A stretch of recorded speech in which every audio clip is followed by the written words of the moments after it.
ఆయన కొడితే ఎంత గట్టి కొడతాడంట అంటే ఇక అది చెప్పనలవి కాదంట. నేను అడగదలుచుకున్న మా సోదరుని, అయ్యా ఆయన గట్టి కొట్టడానికి ఫుల్లా ఆఫా? ఏంది గట్టి కొట్టడానికి?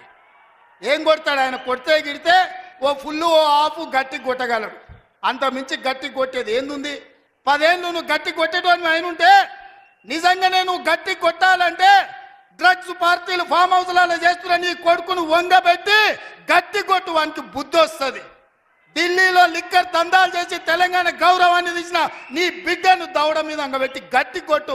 తెలంగాణ పరువు తీసినందుకు గట్టి కొడితే వస్తుంది. గట్టి కొట్టేది ఉంటే నీ ఇంట్లో కొట్టు, వాళ్ళని దారిలో పెట్టు. కాంగ్రెస్ను గట్టి కొడతా అంటే మా కాంగ్రెస్ పార్టీ కార్యకర్తలు ఊరుకుంటారా? రా, ఎంత గట్టి కొడతావో చూద్దాం. పొంకణాల పోసిగానికంట 3 ఎట్లంట 36 దొడ్లంట. వెనకడికి పొంకణాలు చెప్పేటోడు. 10 ఏళ్ళు నువ్వే ఉన్నావు కదనే, 10 ఏళ్ళలో నిన్ను ఇవ్వడం చేయొద్దన్నాడా?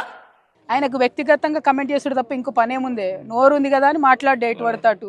పని వేయాలా? బాధ్యతాయుత పొజిషన్లు ఉన్న వాళ్ళు మాటలు తక్కువ వేయాలి, పని ఎక్కువ వేయాలి. నిన్న ఏం మాట్లాడిండండి ఆయన మీటింగ్లో? బీజేపీని తిట్టిండు, కొద్దిసేపు బీఆర్ఎస్ని తిట్టిండు. బీఆర్ఎస్లో నన్ను కోర్టు తిట్టింది, ఆయనను ముఖ్యమంత్రి గారిని చివాట్లు పెట్టింది.